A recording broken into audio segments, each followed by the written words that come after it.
দেখো দেখো, এই গরিব হালকু এখনো তার ওই ভাঙাচোরা অটো চালাচ্ছে। ওর যোগ্যতা তো এটুকুই। আরে রে গরিব হাল্ক, দূরে সর, আমার নতুন বাইকটা নোংরা করিস না। এই জমিদারের মেয়েটা বড্ড দেমাগ দেখায়। একদিন এমন গাড়ি কিনবো যে পুরো গ্রাম দাঁড়িয়ে দেখবে। আরে ম্যাডাম, এই গাড়িটার দাম কত? এই গাড়িটা আমি কিনবো, সে যত দামিই হোক না কেন। আরে হালকু, এটা বুগাতি গাড়ি। পুরো বাংলায় কেউ এত দামি গাড়ি কেনেনি। তুই গিয়ে তোর ওই লক্কর ঝক্কর অটো চালা। ম্যাডাম, আজ হয়তো বুগাটি কেনার ক্ষমতা আমার নেই, কিন্তু এমন একদিন আসবে যখন আমি আপনার পুরো শোরুমটাই কিনে নেব। আমাকে যে কোনো ভাবে বুগাটি কিনতেই হবে, কিন্তু বুগাটি কিনতে তো 30 কোটি টাকা লাগবে। এত টাকা আমি কোথায় পাবো?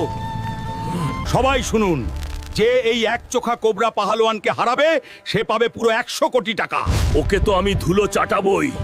এই গ্রামে কি এমন কোন পুরুষ আছে যে কোবরাকে হারাতে পারে? পুরো বাংলায় এমন কেউ নেই যে আমাকে হারাবে। আজ তোর শেষ দিন। শেষ হবে, কিন্তু আমার না।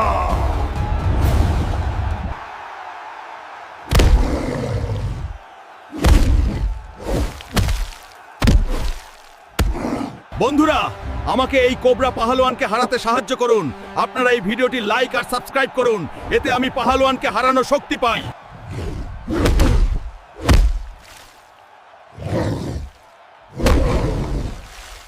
হালকু কোবরা পাহালওয়ানকে হারিয়ে দিয়েছে, আর এখন হালকু পাবে পুরো 100 কোটি টাকা।